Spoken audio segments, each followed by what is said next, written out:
3 महिना 90 दिन उनीहरूले जेल खाटेपछि तपाईको उहाँको कम्प्रोमाइज भयो। मिसेस फलाम सिंह र सञ्जु ग्रुप बेन्दाको उनीहरूको जेलमा नै लयरले कम्प्रोमाइज गराइदियो अलिकति पैसाहरू दिएर र उहाँहरू त्यहाँबाट जेलबाट निस्किएपछि उहाँले तारिकहरू धाउनु थाले त्यही अनुसार अहिलेसम्म तारिक धाइरहेको छ 2006 देखि। केसमा हेभेन्ली पाथको नाम कतै उल्लेख छ कि छैन केसको डकुमेन्टहरुमा? हजुर, त्यसमा त हेभेन्ली पाथको त भन्ने त त्यहाँ केही पनि देखिएन। कोही त्यहाँ डकुमेन्ट्सहरु कति मैले हामीले पायौं, त्यसमा त हेभेन्ली पाथ भन्ने केही छैन यस्तो खाले। हजुर, इभन यात्री भन्ने पनि छैन त्यहाँ। सिम्पली एउटा गाउँमुलेको मान्छेको नाम र के गर्छ, एउटा खेतीपाती गर्छ, अकुपेसन, योहरू मात्रै छ। त्यसको बाहेक अरु केही पनि छैन सरकारको तर्फबाट। हजुर, त्यसको मुख्य दोषीको रूपमा त घटनामा कसलाई पो भन्यो? मनिका र सञ्जु नै त्यहाँको प्रमुख अतिथि हो। उहाँहरूले पनिसमेन्ट पनि उहाँहरूले नै बढी पाउनु भयो। हजुर, उहाँहरू चाहिँ अब 90 दिन चाहिँ जेल बस्नु भएछ। त्यस पछाडि तारिकमा निस्किनु भयो। हजुर, तारिक रहनु भएको छ। हजुर, त्यहाँ त्यो कुट्नेहरू जो छ त्यो सञ्जुको आदेशमा फलामसिंहलाई कुट्ने मान्छेहरू चाहिँ कहिले निक्लियो? सँगसँगै हो, बराबरी नै अघि पछि भएर पनि निस्किनु भयो कतिजना चाहिँ। उनीहरू पनि तारिक धाइरहेको छ कि उनीहरू त तारिक सिद्धि हो? सबैजना तारिकमा धाइरहेको छ। 8-9 जना चाहिँ अहिले तारिक धाइरहेको छ। अलिकति मसँग नामहरू रहेछ कि हजुर हजुर, जो चाहिँ तारिकमा धाइरहेको छ। उनीहरूमा यस प्रकार छ: रत्न कुमार राई, सञ्जु राई, भवेन्द्र राई, विजेन्द्र राई, मनिका राई, दशरथ चामली र कल्पना भोटिया लेखेको छ।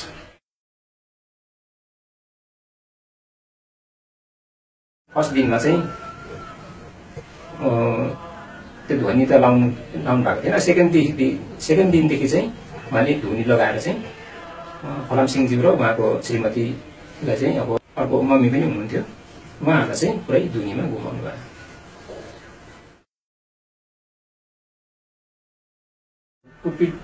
पुरै कुटपिट गरेको चाहिँ दिनमा हो, बिहानदेखि नै। अनि दिउँसो कुटेर चाहिँ बेलुका घर पठायो। भोलिपल्ट बिहान फेरि सञ्जुले उसको आफ्नो छिमेकीहरूलाई ल्याउनु पठाएर चाहिँ फेरि दोबारा कुटपिट गरेर चाहिँ मार्नु भएको। सम्झाउने त कोसिस चाहिँ नगर्दा पनि हुने, सम्झाउनु गएपछि त मारपिट छेरै हाल्यो पुरै।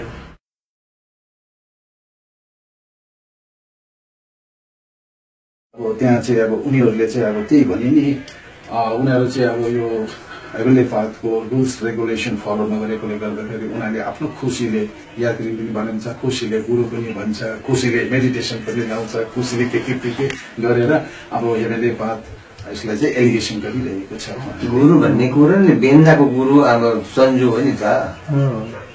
गुरु त बेन्दाको ननिकाल्दा अरू ठाउँ परेर घाममा गुरु त बेन्दाको सञ्जु हो नि त। उसले आफै फलो गरेको, आफै भनेको दुनियाँले मानेको मानेको थिएन, त्यही मान्थ्यो त, मान्थ्यो त। अन्त त्यही कुरो त भएको छ। गुरु हाम्रो छ्यातीको उत्पन्न भएको छ, फाल्टो गुरु किन चाहिन्छ भन्ने फलो गर्ने त उनीहरू हो त। हामीसँग त भएको त्यस्तो कुरा। अन्त त्यहाँ फाल्टो गुरु उनीहरू नचाहिने तिनले भगवान उत्पन्न भइरहेको। हजुर, बेन्दाको हुनुहुन्छ, हजुरलाई थाहा छ? उपचार गर्दै निस्युहरू पढ्नुहुन्थ्यो? त्यो 4-5 यहाँ निस्यु पढेको छैन। देखिएन नि, निस्यु पढेको देखिएन। उपचार चाहिँ गर्नुहुन्थ्यो, अनि निस्यु पढेको चाहिँ देखिएन। यात्री नै होइन नि त्यहाँ कुनै संस्कार, कुनै हेभेन्ली पाथको यान्स नै छैन, उहाँहरूको दर्शनै छैन, कुरा छैन। अनि त्यो चौके धुन भन्ने त अहिलेसम्म हामीले सुनिएको पनि छैन है। हेभेन्ली पाथको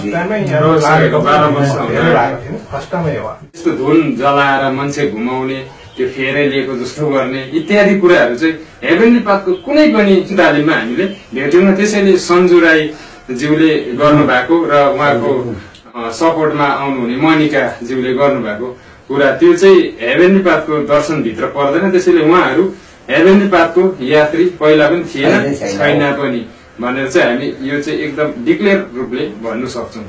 कुनै धाममा जग्गा लगाएर भाकल गर्ने जस्तो पहिले गर्थ्यो। अब त्यो त कुरै जानेको नि त छैन।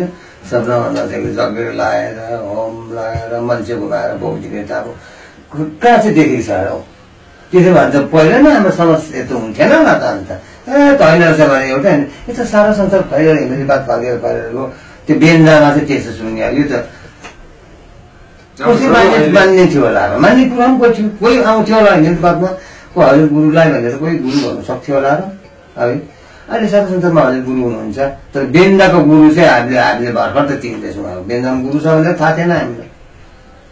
उसले त जग्गे लाउने मान्छे घुमाउने बेलुका ठाटारा मारिहाल्ने अब त्यो त उसको चेलावाला होला त्यता। तर हाम्रो हेमेली पातमा चाहिँ छैन, मान्छे पनि त्यस्तो छैन, होइन पनि हाम्रो त्यो धर्म पनि छैन, हाम्रो धर्ममा रहेको पनि होइन, आँखा देखेको पनि छैन।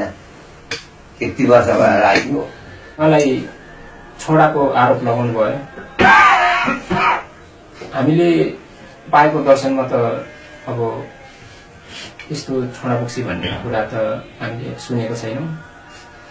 सन्जुले पनि धामभित्रकै कुराहरू र रामसिंहज्यूलाई पनि अब छोडा हो यो भन्ने किसिमले चाहिँ उहाँलाई कुटपिट गराउनु भयो र हामीलाई चाहिँ अब त्यो देख्दा चाहिँ हामीलाई चाहिँ एकदमै विरक्त लाग्यो। र तर हामीले गुरु हजुरको दर्शनबाट चाहिँ हामीले त्यो खालको चाहिँ उपदेश काहीँ पनि पाएको छैनौँ। अनि जति पनि हामीले गुरुजहरूको दर्शन किताबहरू पढ्यौँ त्यो छोडाबक्सी भन्नेको त त्यहाँनिर निशानै छैन। होममा राखेर चाहिँ त्यो आगो फुकेर राखेर चाहिँ यो केस जति चाहिँ सबै खुसिदिनु भएको चिल्लै थियो नि, एउटा केही राखेको थिएन। त्यसमा चाहिँ कालो मसुहरू तेलहरू लगाएर चाहिँ कालै बनाइदिएको उसलाई चाहिँ नचिन्ने। हजुर माता मेरो तीनटा कलश एउटा दियो हुन्छ हाम्रो पूजा स्थलमा। अब उहाँको 5वटा कलश 5वटा दियो छ। अब त्यसमा नै अब हेभेनली पाथको यानसेन गर्दाखेरि स्वर्गिक दरबार मण्डप राखिन्छ या त स्वर्गिक नियन राखिन्छ। अब उहाँको धुनी छ, जग्गे छ। अब त्यो त अकस्मातको फरक भयो। ठ्याक्कै कुनै जग्गा पनि मिल्दैन। उहाँ हेभेनली पाथ अब यात्री कसरी भयो हामीसँग एउटै मिल्दैन यात्रा हेभेनली पाथले गर्ने दर्शन, हेभेनली पाथले गर्ने यानसेन, हेभेनली पाथले दिने लिने जुन एउटा उपचार, हेभेनली पाथले दिने है तालिमहरू लिने तालिमहरू उहाँमा एउटै पनि छैन र जुन एउटा गुण पनि छैन है। उहाँको हेभेनली पाथले बचाउने काम गर्दैछ, उहाँले मारे पनि हाम्रो गुरु हजुर भेट्नुपर्छ, तपाईँहरूले राम्रो हुँदै रहेछ, उपचार गर्नु हुँदो रहेछ। यस्तो 4-5वटा कलश त छैन हाम्रो। तपाईँहरूले चाहिँ गुरु हजुरलाई नै भेट्नुभयो भने चाहिँ तपाईँहरूलाई सिकाइदिनुहुन्छ। हामीले भनेको त अब तपाईँ आफै गुरु सिक्नु हुँदैन भन्दाखेरि गुरु यहीँ छ, दूत यहीँ छ। हामी कहीँ पाखा जानु पर्दैन, कुनै खर्च परेन, कुनै समयको नष्ट परेन। यहाँ छ्याती अब भविष्यवाणी जोखाना है के कसको मनमा के छ त्यो कुराहरू फटाफट भनिदिइहाल्छ भन्ने कुरा चाहिँ पहिला भन्दाखेरि चाहिँ रिसापले चाहिँ त्यहाँबाट चाहिँ त्यो उहाँहरूलाई चाहिँ छोडिदिएको, निन्दा नगरेको। त्यहाँदेखि पछि चाहिँ आखिरी घटना चाहिँ घटेछ। देखोटमा चाहिँ यता हेमेली पातको लाउनु हुन्थेछ अनि उहाँ अर्को विचारले चाहिँ अब अर्कोपट्टि गर्नुहुन्छ। त्यसो गर्दाखेरि चाहिँ अब बिग्रेर गयो। सन्जु र त्यहाँ रत्न कुमारहरू मनिकाहरू भएर चाहिँ अब उहाँहरूले चाहिँ अब अलिकति त्यो फलमसिंह नहुँदाको सवालमा चाहिँ अब उहाँहरूले अलिकति बिग फाइटिङ चाहिँ गरेको सुनिन्थ्यो। उहाँलाई अब अलिक मन नपराए जस्तो। सिमानादारहरू उनीहरू सिमानाबाटै निस्केको रहेछ त्योभन्दा अगाडिदेखि नै। भोलिदेखि चाहिँ नआइदिनु तपाईँ प्रोग्राममा चाहिँ भनेर हजुर वचन गर्नुभयो। अनि त्यो दिन आउनु भएन, निकाली पठायो उसलाई त्यहाँबाट प्रोग्रामबाट हटाएर चाहिँ गयो। अनि भोलिपल्ट चाहिँ फेरि बोलाएर लिएर आउनु बोलाउँदै नबोलाएको भए त ठिक थियो। अब नआउनु भयो, फेरि भोलि नआउँदाखेरि चाहिँ फेरि बोलाएर ल्याउनु भयो त। फेरि भोलि दोबारा ल्याएर चाहिँ उहाँले चाहिँ कुटपिट गरेर सन्जुले चाहिँ अब मान्छे लगाएर उहाँले चाहिँ अब कुटपिट गर्नुभएछ। भोलि त्यस्तो हुन्छ भन्दा आज जस्तो कि हरियो बत्ती आएर घरभित्र पस्यो भन्दै थियो होइन? हजुरले देख्नु हो हरियो बत्ती? अनि त अन्धार धुन्दा त्यहाँ सबै देख्ने उनीहरू छ भने अब हामीले विश्वास दिनु हुँदैन नि। उसले बत्ती हरियो रातो धुनी जगाउने त्यो त हाम्रो दस्तुर छैन भने त हामीसँग भिड त हुन्छ। आज एकदम राम्रो हुन्छ हरियो बत्ती पस्यो भित्र भन्दै थियो कि त्यही बेलुकादेखिको त्यति भयो। त्यही बेलुकादेखि धुनी जगाउनु थाल्यो। रोलेट गए चाहिँ मनिका र सन्जु। हजुर मेरो छोरा उहाँ चाहिँ मेरो गाउँको बदनाम गरेर किन आइसक्नु मरद भएको म एकदम खोलामा लगाइदिएको थिएँ तर आइने केटाकेटी आइस एकदम बुढी चाहिँ यहाँबाट चाहिँ उनीहरूको रोले ट्रेन बिचरा सम्हालौँमै भन्ने थियो होला। उनीहरूको भनाइ मान्दैन। उनीहरू ती माता गुरु ठुलो अन्त अरूको कुरा शिक्षा नलिएपछि रोलेटले पनि के गर्न सक्छ र त्यहाँ पहिले नगएको जग्गा रहेछ। 7जना गएको थियो भन्ने कुराहरू चाहिँ हामीले पनि सुन्यौँ तर हामी चाहिँ मैले चाहिँ देखिनँ गयो अरे भन्ने कुरा चाहिँ गर्नुभयो। सन्जुको कारणले गर्दा चाहिँ पर्वत बेन्दामा जुन घटना भएको सन्जु र अर्को मनिका राईको विषयमा चाहिँ घटना भएको है उहाँले एउटा कुनै तान्त्रिक भनौँ या कुनै प्रकारको माथाको खुला है कुनै प्रकारको यसबाट यो हेभेनली पाथमा चाहिँ टच छैन भन्ने अपिल गर्छु र विशेष गरी यो घटना चाहिँ अब 27 दिने कोर्स पनि लागेको भन्ने अहिले जुन चाहिँ यो खण्डन किताब जुन चाहिँ यो अहिलेको भद्रगोलको खण्डन जुन चाहिँ यो चक्रव्यूहभित्र भन्ने है किताब प्रिन्ट भएको छ है हाम्रो सङ्गठनबाट है जतिवटा घटनाहरू चाहिँ त्यसमा समेटिएको छ है 27 दिने कोर्स सायद उहाँहरूले सुरु गर्नुभएको त्यो पनि हामीलाई प्रष्ट रूपमा थाहा छैन। हामीमा जानकारी पनि छैन। हामीले अहिले हेर्दाखेरि कुनै पनि उसमा रेकर्ड पनि छैन। उहाँहरूको मेम्बरसिप छैन हाम्रो कमिटीमा है म यो पनि भन्न चाहन्छु। र यो जुन घटना भएको स्थल चाहिँ अब बेन्दा हो रिसापमा होइन भन्ने त्यसलाई चाहिँ एउटा संशोधन होस्।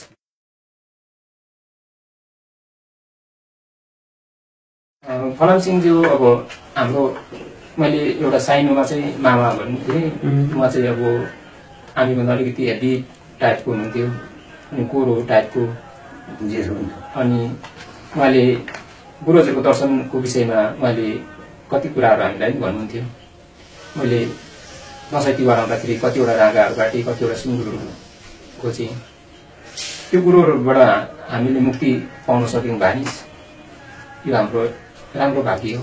हामीले जीवित छँदै गुरुजीको दर्शन पायौँ यस्तो किसिमको उहाँले हामीलाई भन्नुहुन्थ्यो। उहाँ गुरुजीमाथि एकदमै विश्वासमा बस्नु भएको थियो हजुर। अनि उहाँ भाइस प्रेसिडेन्ट पनि त बस्नु भएको थियो। उहाँ चाहिँ एकदमै राम्रो मान्छे देखिन्थ्यो। हामीले अब सँगै भेटी बसिन्थ्यो र उहाँ चाहिँ हाम्रो लागि चाहिँ एकदमै राम्रै मान्छे हो। मैले हेर्दा चाहिँ फलामसिंह एक प्रकार अब टाढो हुनका कारणले पनि हुनसक्छ राम्रै नै देखिन्थ्यो।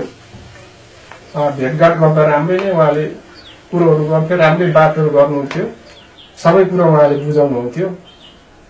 यस्तो यस्तो नेपाल भन्ने यस्तो भाइ यसरी राम्रो गरेर लानुपर्छ भन्ने कुराहरू चाहिँ गर्नुहुन्थ्यो। मलाई